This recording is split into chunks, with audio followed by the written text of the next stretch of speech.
Hep güzel link atarsa hep o rolde durur. Çenet. Güzel. Bugün kendi kültürümüzden, Merhaba coğrafyamızdan Sümeyra. çok uzak bir ülkeye gidiyoruz. Doğru Teknolojide okudun değil mi? geldikleri konumlarıyla bugün de değil adeta gelecekte yaşayan bir ülke. Japonya, Asya kıtasında Niye öyle dedi biliyor musun? Çünkü hentai üretiyorlar orada. Çok kötü. Çok kötü şaka. Hentai değil. Başka bir şey diyecektim ya ben. Hentai'den değil ya. Demet ya. Akrep TR. Akrep TR. Geçmiş olsun. 11 ay için çok teşekkür ederim Cömert'in otur. doğu kıyısında sahip olduğu 6852 adet adayla yüz ölçümü 377.973 km² olan ve Devam. %70'i dağlarla kaplı bir adalar ülkesi. Japonlara göre ülkenin adı Japonya değil, güneşin yükseldiği yer Nippon. anlamına gelen Nihon. Nihon mu? Nippon değil mi lan? Burada güneş yaz ortasında sabah 4.30'da doğuyor. Japonya'da hayat ülkemize göre 6 saat ileriden gidiyor. Burası dünyanın en kalabalık 10. ülkesi. Toplam nüfus 127 milyon. Fakat şehirlerin çok yoğun olmasının asıl sebebi Japonların %93'ünün ülke topraklarının yalnızca %19'unda yaşıyor olması. Fakat Japonya Bak işte. Ülke topraklarının yalnızca %19'unda Abi deminki yüz ölçümünün %19'unu alıyorsun. Konya daha büyük çıkıyor. yaşıyor olması. Fakat Japonya ulaşım açısından oldukça kolay olan bir ülke. Dünyanın en iyi toplu taşıma sistemlerinden birine sahipler. Her yerde tren ve Misery. otoyol var. Alo. Hatta bu otoyollardan biri bir binanın içinden geçiyor. Bu çok manyak tasarım değil mi? Çin'de de bir tane gökdelende delik var böyle biliyor musunuz? Birkaç tane gökdelende hatta.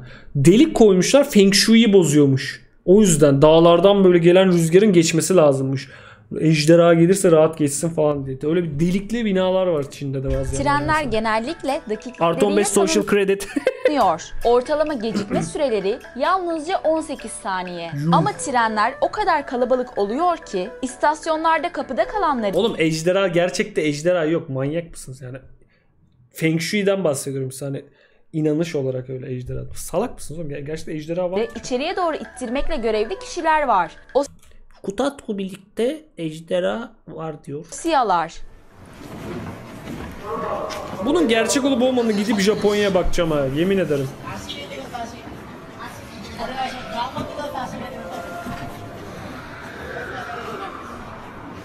Siz inanın İnsanlar hala. trenin Kopyum. gelmesini beklerken Devam. şerit halinde çizilmiş çizgiler üzerinde tek sıra oluyorlar.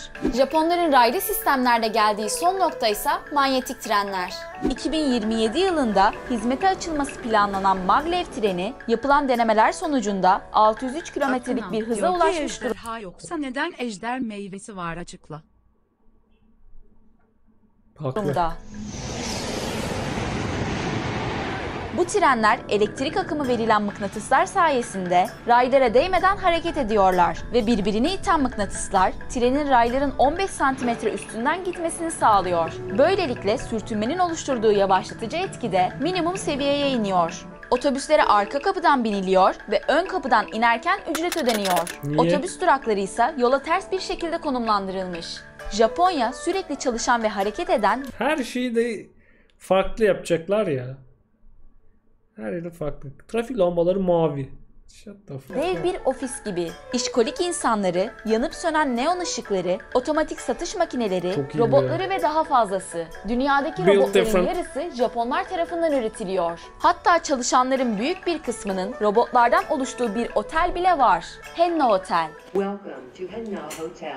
Konukları karşılamak, İlginç. odaları temizlemek, kahve yapmak gibi pek çok işi yapıyorlar. Bu ne lan? Japonya'da Çok korkunçtu. ortaya çıkan en ilginç otellerden biri ise kapsül oteller. Kapsüller 2 metre uzunluğa, 1 metre genişliğe ve 1 metre yüksekliğe sahip. Bunun aynısı İzmir'de yapmışlar ya, 1200 liraymış kirası ama aylık. Bu oteller 1500 özellikle mu? gece geç saatlere kadar çalışıp işten eve dönmeye üşenen işkolik Japonların kısa sürede uyuyup uyanabildiği, ihtiyaçlarını karşılayabildiği ucuz yerler olarak kullanılmaya başlanmış. Bugünse ilginç bir deneyim olmasından dolayı turistler tarafından oldukça rağbet görüyor. Otele girer girmez ayakkabılar çıkıyor. Kadınların ve erkeklerin kaldığı katlar, kullandıkları asansörlerse ayrı. Eşyalarınızı koyup kilitleyeceğiniz ilginç. dolabın içindeyse sizin için ayrılan pijama, havlu, diş fırçası, şampuan, kısacası ihtiyacınız olabilecek her şey bulunuyor. Yatağınızın bulunduğu kapsülde ise radyo, alarm, televizyon bulunuyor. Tuvaletler ve banyolarsa ortak kullanılıyor. İlk zamanlar 7 saat Garip. uyku, 1 saat dinlenme, 1 saat duş şeklinde toplam 9 saat planlanmış. Bugünse 22 saate kadar kalınabiliyor. Kiraların oldukça fazla olduğu Japon İnternet kafede de yaşıyorlar değil mi? Japonya'da öyle bir kültür de var. İnternet kafede yaşayan insanlar. Böyle kapsül internet kafe. Kapsül değil de yani böyle bir masa falan. O çok ilginç mesela. Japonya'da internet kafelerde oda tutarak konaklayan insanların sayısı ise gün geçtikçe artıyor. Buraya gelen çoğu kişi burada saatlerini harcarken binlerce insansa hayatlarını harcıyor. İzlemiş. Yaşadıkları hayat maratonundan sıkılıp istifa eden, part-time işlerde çalışıp burada yaşamaya başlayan, dünyanın en büyük metropolünde yalnızlığa kaçan insanlar, bilgisayarın bulunduğu Dünyadaki en korkunç şeylerden biri yalnızlık. Evet, bu konuda okeyiz. Ama ondan daha korkuncu Japonya'da yalnızlık bence. Çünkü oradaki o daha depresif bir yalnızlık var gibi hissediyorum, anladın mı Japonya'da? Daha böyle ama biz bir aile değil miyiz? Biz aileyiz canım. Burası sıcacık bir aile ortamı. Burada var ya sıcacık bir aile ortamı var. bu 4 metrekarelik bir kutuyu yerde yatsalar dahi evleri olarak tanımlıyorlar. Burada posta kutusu, yemek hazırlanabilecek mikrodalgalar, özel kilitli dolaplar, duşlar, çamaşır İnternet kafe kapsül otelden daha iyi bence. yıkama Ama daha pahalıdır galiba değil mi? makinesi gibi imkanlar bulunuyor. 2 yıldır burada kalan insanlar var. Japonya'nın %98.1'i Japon, %0.5'i Koreli, %0.4'ü Oğlum diğer hangi ülke? Bunu geçen bir şey daha görmüştük. Ben anlamadım bu. Nerede haritada? Asya taraflarında mı bu? Geçen de Çin belgeselinde yakalamıştık. Çinli, %1'i ise diğer milletlerden oluşuyor. Ayrıca ülke Allah. dünyanın en fazla Ordu'da mı diğer? Diğer doğu tarafında galiba. Orta Asya. He. yaşlı nüfusuna sahip ülkesi. Ülkenin %33'ü 60 yaş ve üzerinde. 1-14 yaş arası ülkenin sadece %12.4'ünü kapsıyor. Bu kötü bir 100 şey değil mi bir yaşın ülke için? üzerinde Ülkende yalnız diyorum pardon. Yaşlı insan olmaması lazım. En optimal şey oydu galiba. Mümkün olduğunca yaşlının olmaması. İngiltere o yüzden koronaya hiçbir şey yapmadı ya ilk başlarda. Yaşlılar ölsün diye böyle bir biyolojik bir silah mıdır? Silah mıdır? Nedir ha?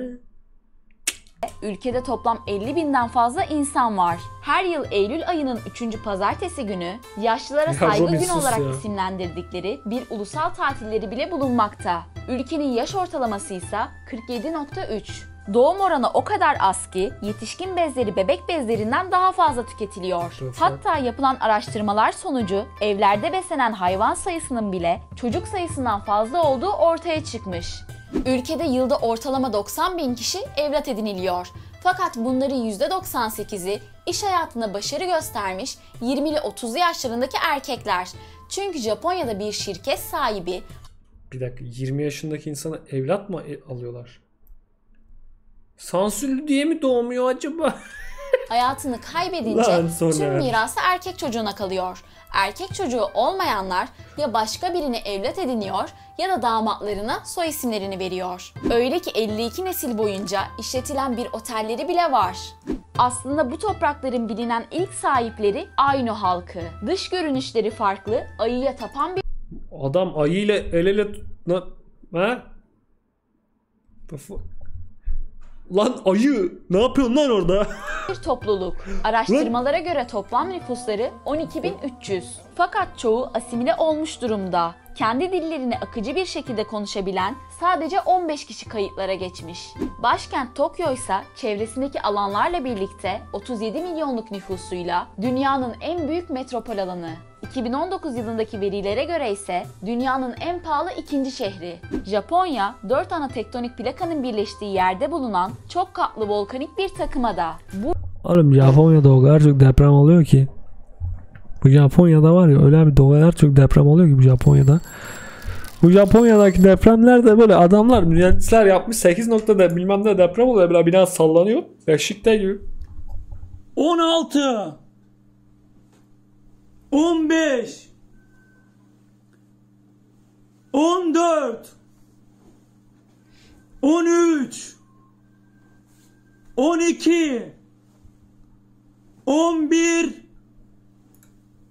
10 9 8 7 6 5 4 3 2 1 ve kutu açılıyor arkadaşlar ve kutu açılıyor şu an. Arkadaşlar kutu şu an açılıyor.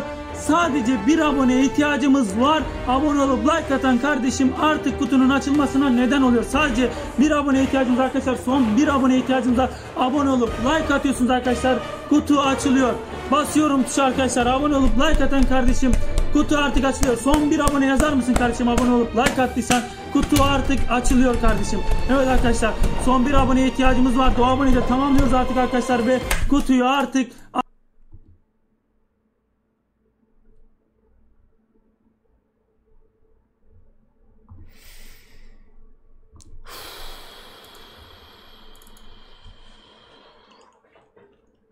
Hayatta hiç bu kadar yıkılmamıştım ben.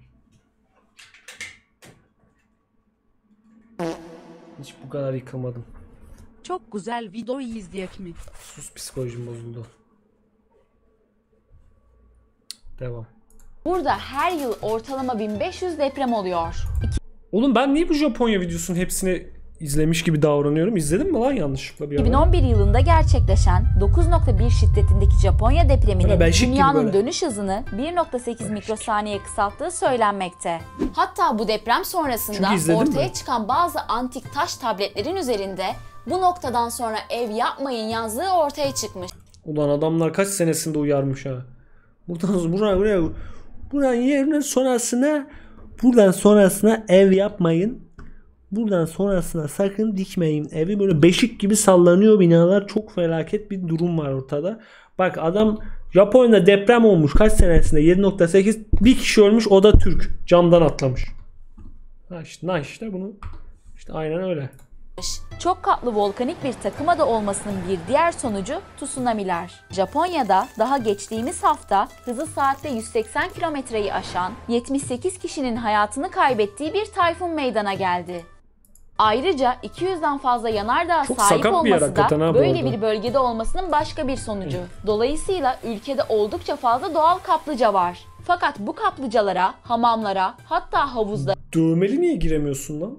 dövmesi olan insanların girmesi yasak. Çünkü Japon kültüründe Ha, dövme Yakuza mafya ile şeyi. özdeşleşmiş durumda. Yakuza. Japonya'da Yakuza adı verilen örgüt üyeleri sahip Birileri oldukları diyor ki statü Kaan Resident Evil serisini oynasan çok güzel olmaz mı? Küçük tür işareti 3. Resident Evil 7 8 falan değil mi? Yok ya, ben sevmiyorum oyunları, oynamam. Bir dakika, motivasyon şarkısı geldi. statüye göre vücutlarını dövmelerle kaplıyorlar. Japon hükümeti de halka açık bazı ortamların güvenliği için bu yasağı Good meme. koymuş. 1 milyon insan Japonya'da evinden, odasından Ya mesela şurada küçük bir çiçek dövmem varsa da giremeyeceğim mi oraya, anlamadım ben. Yakuza değilim, bak vücudumun hiçbir yerinde yok hani. dışarıya adım dahi atmıyor. Hatta bu fenomenin bir ismi var. Hikikomori. En temel sebep sosyal baskılar. İyi notlar almalısın. Oğlum bu full Twitch chat'i bu işte. Ben ve Twitch chat'i bu. Bir iş bulmalısın, evlenmelisin gibi. Japonya 5.36 trilyon dolarlık gayri safi yurt içi hasılasıyla dünyanın en büyük 3. ekonomisi. Para birimi olan 100 Japon yeni ise 5.40 Türk lirasına karşılık gelmekte. Ülkede asgari ücret diye bir şey yok. Saatlik ücret uygulaması yapılıyor. Bu da 956 yenden 1200 yene kadar değişebiliyor. Yani ücretler saatine yaklaşık 50 TL'den başlıyor. Ülkede Şintoizm ve Budizm olarak iki din bulunsa da genel olarak dinsizlik hakim. Son yapılan anketlerde nüfusun %52'sinden fazlası hiçbir dine inanmadığını Hangi din None? Budizm, Shinto. Bu None Budist mi bunlar? Puta mı tapan None? Putist mi? Putçu mu? belirtmiştir. No ne? Tek resmi dilleri olan Japoncayı tek bir alfabeden Bir kez duydum. ibaret sanabilirsiniz. Bu onların ezanı. Ama toplamda 3 alfabe kullanıyorlar. Bunlar hiragana, katagane ve kanji. Fransız Merhaba abi. 3 alfabe şey.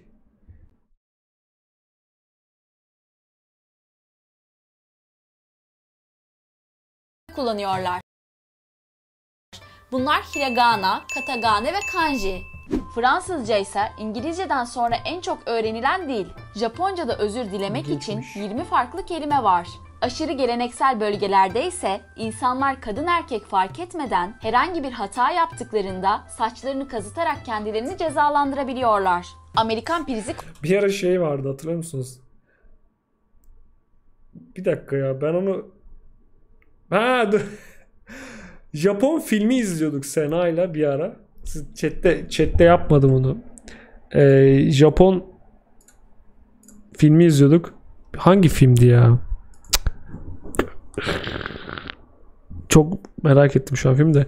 Sürekli şey diyordum da aklıma geldi. Bu Japonlar çok onurlu insanlar. Öyle bir geyik var. Hep amcalar falan söyler. 2 tane Japon filmi izleyen amca söyler ya. Bu Japonlar çok onurlu insanlar bak. Hemen bir şey olunca böyle bıçağı takıyorlar kendilerine. Seppaku. Çok onurlu insanlar bunlar. Öyle bir kültürleri var bunların. Film neydi ama ya? kullanıyorlar fakat trafik İngiltere'de olduğu gibi soldan akıyor. Filmi anlatayım da Sokakların size çoğunun önereyim. ismi yok. Adresler apartman ve daire numaralarına göre belirleniyor. Neredeyse tüm caddelerde bulunan otomatların sayısı 6,5 milyona ulaşmış durumda. Ve bu makinelerden sadece atıştırmalık ya da içecek 4 Kardeş, nokta ne var diyorsun? açar mısın lütfen abi, açayım. Zargura'dan başka hiçbir şeyim yok abi, tek sahip Oğlum ne olduğum güzel işte, başka bir amaç katar sana da hayatında. Zargoryan'da milletin anasına sövmekten başka bir amacın olur işte. Varlığını ben Ların niye? sayısı 6,5 milyona ulaşmış durumda. Ve bu makinelerden sadece atıştırmalık ya da içecek satılmıyor. Lan Japonya'da bile LARP mı var yani? Yumurtadan çiçeğe, Bir tane sigara, bir şey neydi onun adı? Bir şey 2000. Ne tekel 2000'de sadece içiyor mu bu Japonlar? atıştırmalık ya da içecek satılmıyor. Yumurtadan çiçeğe, tuvalet kağıdından canlı ıstakoza kadar her şey var. Aynı zamanda fotoğraf İlginçmiş. çektirmek, çıktı almak gibi pek çok işlem de yapılabiliyor. Hatta restorana girmeden sipariş verip ödeme yapmak için bile kullanılıyor. Birçok yerin girişinde şemsiyelerin konulabileceği kilitli bir alan bulunuyor. Bu bizde de var oğlum işte. Bir anda şemsiyeci abiler çıkıyor ya. Bazı asansörlerde yağmurlu havalarda ise böyle bir işaret yanıyor. Ne bu? Sokaklarda çöp kutusu Ne ki o? Böyle bir işaret yanıyor da ne ki bu? Sümeyra söyledin. Ne ama bu, ben anlamadım. Bilen var mı? Merak ettim. Asansöre şemsiyeyle girmeyin mi bu? yağmurlu havalarda Odur galiba. ise böyle bir işaret yanıyor. Sokaklarda çöp kutusu neredeyse yok denecek kadar az. İlginç Şemsiye olan açılmaz şey mı? ise buna rağmen sokakların son derece temiz olması. Ha, dışarıda şemsiye var, yağmur yağıyor şeyi. Okey. Niye bulut koyup üstüne şey atmamışlar ki, yağmur? Çünkü insanlar Genelde öyle çöplerini olur ya. çantalarında taşıdıkları Garip bir torbalarına Japonya. koyuyorlar ve eve götürüyorlar. Bunun nedeni çöplerin doğru bir şekilde ayrıştırılması. Hatta sakızların yere atılmaması için sakız kutularının içinde küçük kağıtlar var. Zaten sokakta kimse yürüyerek Allah Allah. yemek yemiyor. Otomattan aldıkları O çok iyiymiş lan. Sakız kutusuna kağıt koymak çok iyiymiş bu arada. Gerçekten çok doğru. yiyecekleri banka oturup yiyorlar. Toplu alanlarda yüksek sesle konuşmayı bırakın, telefonla konuşana bile pek rastlanılmamakta. Hatta insanlar toplu taşımalarda bacak bacak üstüne atarak dahi oturmuyorlar. Çok saygılı Tokalaşma, insanlar. sarılma, öpüşme onların kültüründe yok. El temasına bulunmuyorlar. Hafifçe Geçen eğilerek atılan videomu beğenmeyip dalga geçmişsin. Ne çok üzüldüm, kendimi geliştirip geri döndüm. Bu mu olmuş mu? Boran teşekkür ederim Berkcan. selam vermeyi Çok sağ ol. tercih ediyorlar. Küçük bir çocuğun başını okşamak onlara göre aşağılamak anlamına geliyor. Hoş karşılanmıyor. Sokaklarda sigara içmek yasak. Cezası 300.000 yen. Yani yaklaşık 16.000 TL. Bu şekilde özel sigara içme alanları bulunuyor. Ülkenin her yerinde kombine adı verilen 7/24 açık olan marketler bulunuyor. Bu marketlerde işkolik Japonlar için gömlek ve kravat da satılıyor. Yemeklerde kullandıkları chopsticklerden yılda 24 milyar çift üretiyorlar. Damak tatları oldukça farklı. Yoğurtlu kola, Ne? yemeklerde Kullandıkları chopsticklerden yılda 24 milyar çift üretiyorlar. Damak tatları oldukça farklı. Yoğurt Bana her şeyde Pepsi, yoğurtlu kola deme. Ben taşımacağım galiba chat. Üzgünüm. Türkiye'ye ya da bunu Türkiye'ye getirmesi lazım birinin. Yoğurtlu kolanın bu potansiyeli bir tek Japonlar görse bence. Dikkat, bu rakı dendi. O diyor ki Olabilir. adam varmış, demiş ki o palyaço benim. Çok kötü bir şakaydı. kola, pankek suyu, arılı kraker, Okey. mayonezli at etli Ne? Bu ne? Ne? kola, pankek suyu, arılı kraker, mayonezli at etli, kaktüslü, kömürlü ve daha birçok tuhaf dondurmalar. Mayonezli at etli dondurma. Ülkenin yalnızca %20'si ekilebilir arazi olduğu için Japonlar çözümü su ürünlerinde bulmuşlar. Sadece dünyadaki en büyük ticari deniz filolarından birine sahip değiller. Aynı zamanda deniz aşırı okyanus arazilerinde ve balık çiftliklerinde kabuklu deniz ürünlerinden deniz yosununa kadar her şeyi yetiştiriyorlar. Evet, deniz yosunu da çok tüketilen bir yemek. İlginç. Dünyanın en büyük balık pazarı olan Tsukiji burada bulunuyor. Pazarda açık arttırmayla balık satılıyor. Bugüne kadar satılan en pahalı balıksa geçtiğimiz Ocak ayında 278 kiloluk mavi yüzgeçli bir ton balığı 3 milyon dolara satılmış. Japonlar deniz ürünlerini de diğer ürünler gibi farklı lezzetlere aroma olarak da ekliyorlar. Mesela ahtapotlu dondurma gibi. Kurutulmuş yavru balıkları ise salatalarına koyuyorlar. Ayrıca ahtapot, istiridye gibi Bu çok üzücü ya, işte kalamar oyunu, bak bu kalamar oyunu son sezon bu. Adam kafası kesiliyor ama sinir sistemi aktif, hala hareket ediyor. deniz ürünlerini canlı olarak pişirmeden de tüketiyorlar. Tarım çok gelişmiş olmadığı için meyve fiyatları genellikle çok pahalı. Elma, şeftali bunlar genellikle taneyle satılıyor. Suck on that. Çiftçiler karpuzları Kare karpuz çok komik ya. hem daha az Çok Minecraft ya. Bu çok güzel yani. Kare karpuz Türkiye'de olmalı bence. yer kapladığı hem de daha kolay kesildiği için küp şeklinde yetiştiriyorlar. Diğer karpuzlara göre çok daha pahalı olan bu karpuzların fiyatları tane başına $300 civarında. Sikiyim kare karpuzu. Daner alt çizgi on diyor ki Türkiye'de 5 TL akla. Kare karpuz diye $300 mı verilir lan? Kare sadece.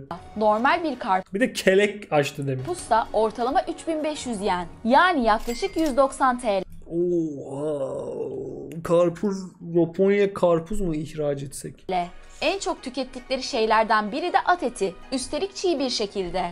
Çoğu restoranın önünde camekan vitrinlerde yemeklerin silikon ve plastikten yapılan maketleri bulunuyor. Müşteri bu sayede menüde seçtiği yiyeceğin nasıl bir şey olduğunu görebiliyor.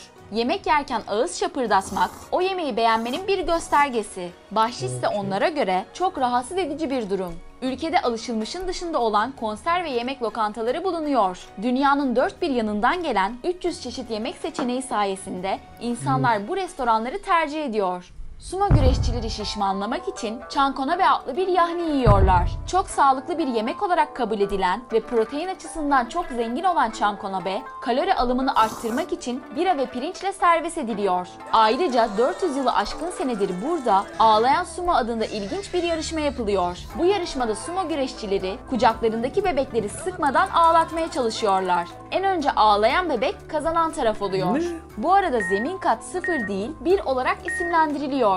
Eğitimde ise temel derslerden önce ahlak kurallarıyla ilgili Seç. dersler veriliyor. Topluma, doğaya nasıl saygı duyulması gerektiği, nasıl fayda sağlanabileceği, kısacası nasıl iyi bir insan olunabileceği Çok güzelmiş gerçekten. Bu Japonlar çok onurlu insanlar. Bu güzelmiş. öğretiliyor. Okullarda temizlik görevlisi yok. Öğrenciler sınıflarını, kantinlerini, tuvaletlerini, öğretmenlerinin de desteği Okey, işler biraz kötüleşti.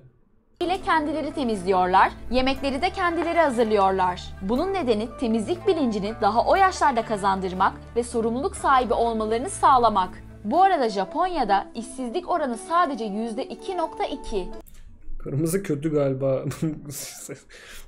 Türkiye'de ise bu oran 2019 yılında %14 olarak açıklanmıştı. Çalışmayı bir hayat tarzı haline getirmiş olan Japonlara göre iş yerinde uyuklamak normal karşılanıyor. Çünkü bu onlara göre sıkı çalışmanın bir göstergesi. Süper. Dünyanın en eski şirketi de Japonlar tarafından M.Ö. 578 yılında kurulan Konami. Hayır değil Konami. ve 2006 yılına kadar işletilen Bandai Namco. Kon- Bandai Namco da çok eski biliyor musunuz? Bandai Namco bayağı oyuncak şeyi falanmış yani. O da 800'ler mi neydi? 1800'ler falan olması lazım. Oyun firması. Mogumi İnşaat Şirketi. Nintendo da Ayrıca eski galiba, Japonya değil mi? dünyanın en büyük otomobil üreticisi. Toyota, Mitsubishi, Honda, Nissan, Mazda, Suzuki, Subaru Japonlara ait. Sony, Canon, Nikon, Toshiba, Fujitsu, Panasonic gibi teknoloji şirketleri de onların. Hakikaten Dünyanın en iyi video oyunlarını fazla. üreten Japonya tam bir oyun ülkesi. Ülkede Atari salonları Joy. son derece popüler. Super Mario, Super Sonic, Pokemon gibi birçok popüler oyun onlara ait. Otomotiv sektörlerinden bile daha fazla getirisi olan bir sektörleri var. Pachinko.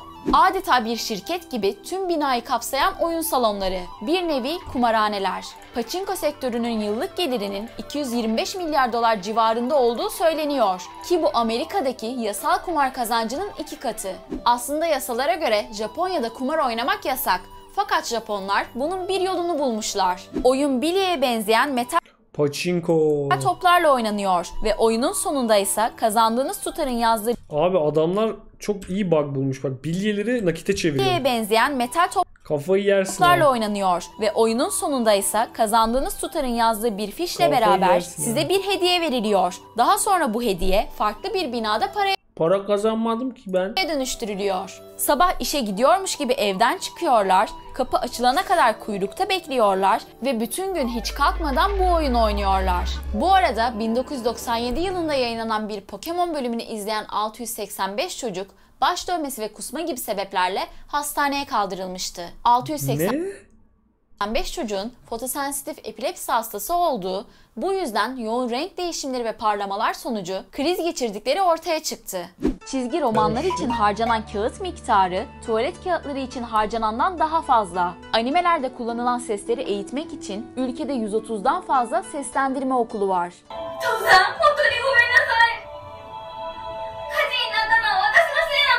İlginç olan şey ise ünlü Japon canavarı Godzilla 2015 yılında resmi olarak bir Japon vatandaşı kabul edilmişti.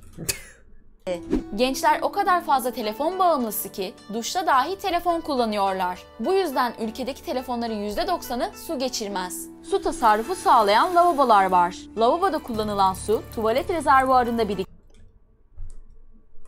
Bunu 2 senedir söylüyoruz değil mi? Bu niye yapılmıyor? Adamlar yapmış işte. Büyük ihtimalle 15 sene önce yaptılar. Bu neden yapılmıyor? Bu çok aşırı mantıklı bir şey yani. Bunu biz niye kullanmıyoruz ki Türkiye'de?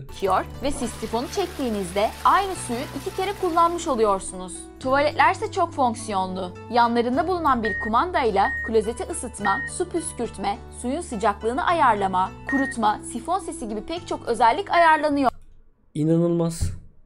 Hatta klozet kapakları yaklaşıldığı zaman Hello. kendiliğinden açılıyor. Hello. Japonların banyo Hello. Selam veren tuvalet. kültürü de normalinden biraz farklı.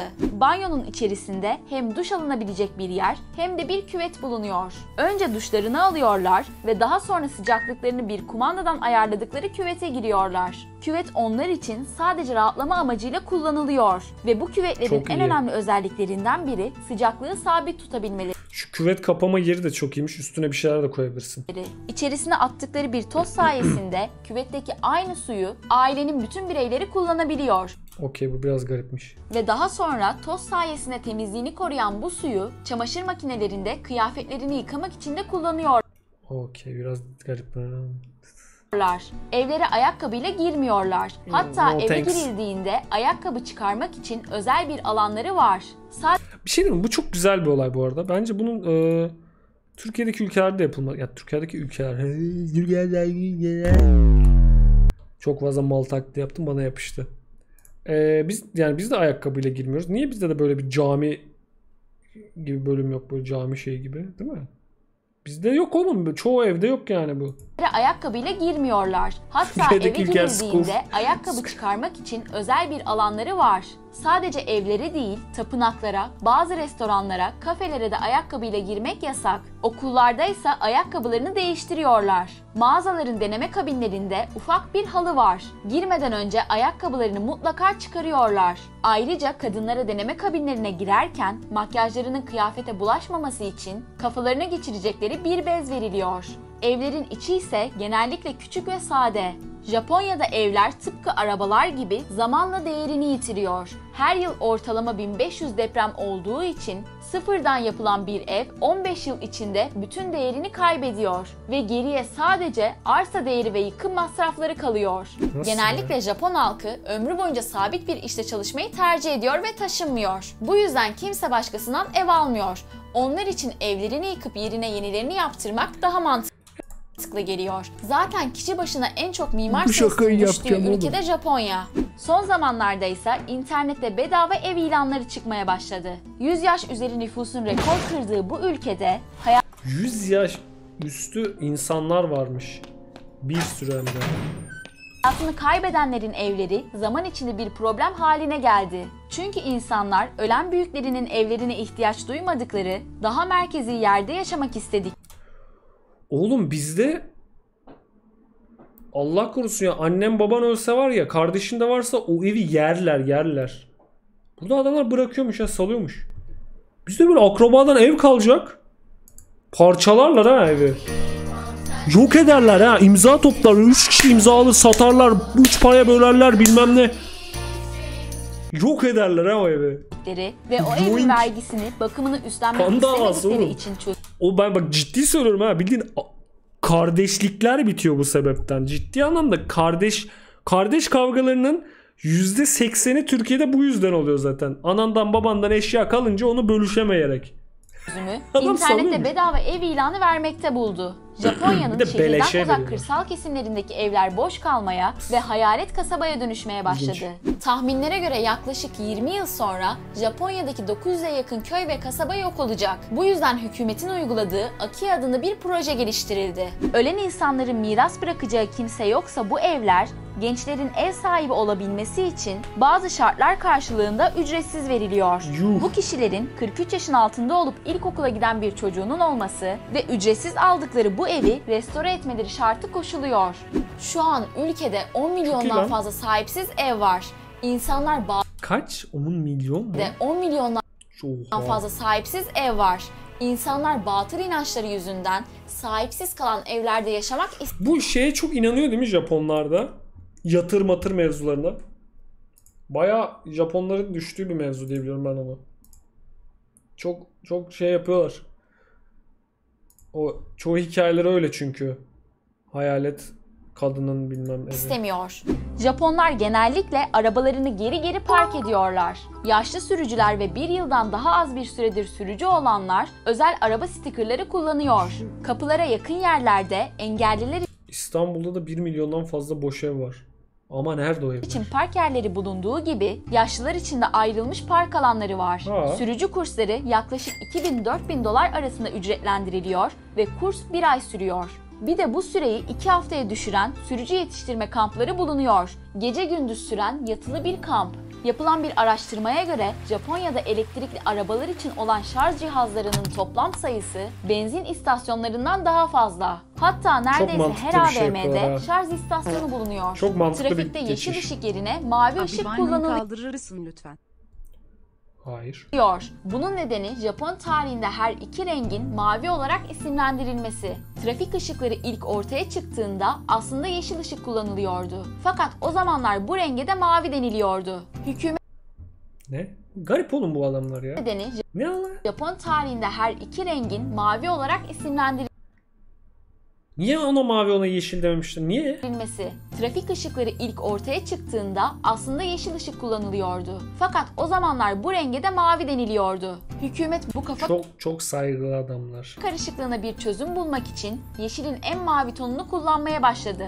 Japonya'da insanlar hastalıklarının diğer insanlara bulaşmaması ve hijyen için dışarı çıkarken maske takıyorlar. Oğlum bütün ülke Japonya oldu ha. Ayrıca bu maskeyi makyaj yapmadığı için kendini güzel hissetmeyen kadınlar da kullanıyor. 1957'den beri ülkede hiç kuduza rastlanılmamış. Bunun nedeni ülkeye gelecek her hayvan yaklaşık 6 aylık bir karantina süresinden geçiyor. Diş hekimleri marketlerden daha fazla. Hatta Wikipedia'da bunun için bir başlıkları dahi var. Aşırı diş hekimi problemi. Son olarak Türkiye'den uçakla yolculuk genellikle aktarmalı olarak en az 16 saat sürerken, Nadiren olan aktarmasız uçuşlarda bu süre 11,5 saate kadar düşebiliyor. Türk vatandaşlarından ülkeye giriş çıkışlarda vize istenmiyor. Umarım video hoşunuza gitmiştir. Benden daha çok ülkeler hakkında Gerçekten lan. Ben de o hava kirliliğinden dolayı takıyorlar diye biliyordum bu arada. Ben de hava kirliliğinden dolayı taktıklarını düşünüyordum açıkçası. Son bir videomuz daha var. Bu da China Social Credit